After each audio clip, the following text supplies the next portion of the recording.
And when you thought things could not get any better, it does. Welcome, everyone, to another edition of PIM, Partners in Marriage. I'm one half of your host, John Godbold, and I'm Bertel Godbold. We're certainly grateful to have you with us as we do some of the great things of sharing with marriages. I call them great because it's great to be married, but also it's good to know about how to make a marriage work. So before we get into that, I always want you to remember, go to our website. It's www.partnersinmarriage.com. And if you want to mail us something, it's PIM, P-I-M, P.O. Box 43034. That's P.O. Box 43034, Fayetteville, North Carolina. And the zip is 28309. Now, babe, I'm so excited about this one. We got some special guests. We have known these people for umpteen years. Now, umpteen means a long time. Okay? So they are not only great special guests, but friends in the ministry.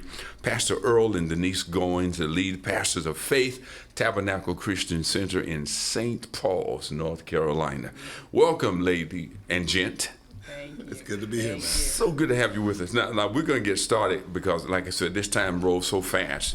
But I want to be able to ask you some questions about your ministry. You got one of the fastest growing ministry, and you guys are involved in everything from the cradle to the grave. Oh, boy. When somebody's born, it just goes on. So, but how long have you been in ministry? Well, we started out in 78. We actually, the church was founded in 1978. Wow. So, that made me, I was a pretty young guy. If I'm 39 now, you do the math. Like almost before I was born, right? Yeah, that's what it sounds like. That's a special math. But it's been a pleasure. It's been a pleasure. And were you married before you started ministry? Or? Absolutely, yes, sir. Wow. Mm-hmm. Wow. So you've been married 50. Well, if I'm 39, it can't be 50 It's got years. to It can't be. be. It's all about that math. That number. Everybody don't know how to do it. Hey, my wife tell people if I say I'm holding fast at 39, they say, "Well, how can it be? You've been married all these years." She said he was a baby. I took it and I pick him up. Just say I do. Brought him to the altar. Yeah. Whatever that sound was, it meant I do. I get it. That's good. Well, listen, we want to spend some time talking about marriage. Our goal has always been happy marriage, getting people to happy. And I want to use that as our theme for the 4 sessions we have about happy marriages. And the topics we're looking at those because I think people want to be happy, even if they can't describe it, if they don't know what it is. They know what I'm in right now isn't. And so as we talk about these segments, I want to be able to look at, in our opinion, being friends first. How important is that in a society where you go to bed anytime you want to, and it's just one of those kind of things where friendship means that we've already been sexually involved, we've been doing this, there's no commitment, but yet people don't know, quote unquote, how to be friends. So in your opinion, based on your experiences, how would you describe, first of all, the state of marriage holistically in your experiences, and then how would you recommend people to go to friendship in the process? Well, I think right now things are getting better. 10, 15 years ago, it's almost half of all couples who got married ended in divorce. And as strangely as it may sound, the Christian couples were divorcing at a higher rate than non-Christian. Years ago, that really moved our hearts. And this is kind of what got us where we were to try. We know we can't totally fix the problem, but we could do our part. And so in the process of doing that, we kind of established the ministry, kind of really built it around marriage to try and, as I said, do our part to try to prevent divorce if possible. Sure. Now, we've seen a lot of things that have happened, a lot, and things are going to happen in a marriage. You have to be prepared for the Christian to get married and not have Christ at the center is a deadly mistake. Yeah. But we see that happening. The world has such a pull. Go ahead, huh? That's correct. And I think you were saying learning how to be friends first. Yeah. Most people don't want to be around people that are not necessarily their friends. At least hang out with them, and versus having acquaintances. And so, for him, I decided that I want to be married to him for a lifetime. So I told him I will not be a statistic of divorce. So I had to become his friend for real, not just his acquaintance. And so. Becoming a good friend, it takes some work, but becoming a husband or a wife, it takes even more.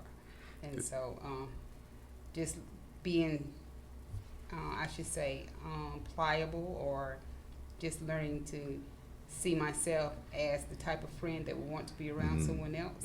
Because whenever people are friends, you don't just have a friend and you do whatever you want to do or act however you want to act, and expect that person to accept you. And so I had to see myself being a person that's acceptable for someone else to want to be around me. So I think I've won him over. It was amazing. You guys, you all sound like us, because that's how we were. Like, the word "I do" means until we're dead.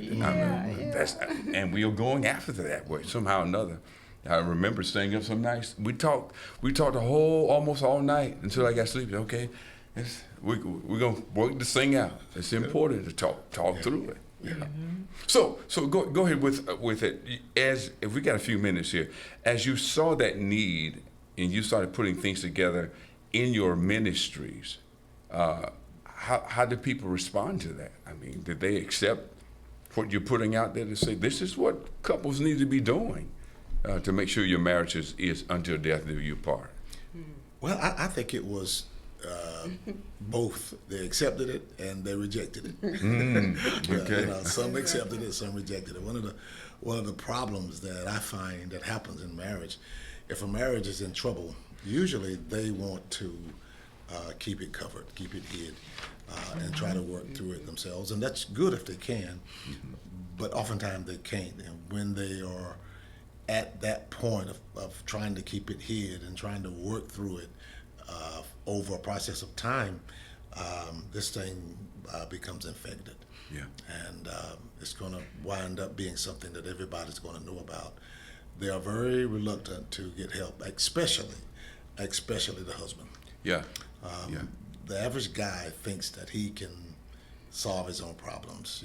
It's like, why do I need to come to this pastor? I put my pants on the same way he put his on. And You got told that too? You heard that before too? Absolutely. And I have to tell them, listen, this is not about how somebody put their pants on. This is about God. And I have to tell them that I'm here because God put me here. And this is the reason, this is the purpose why he put me here.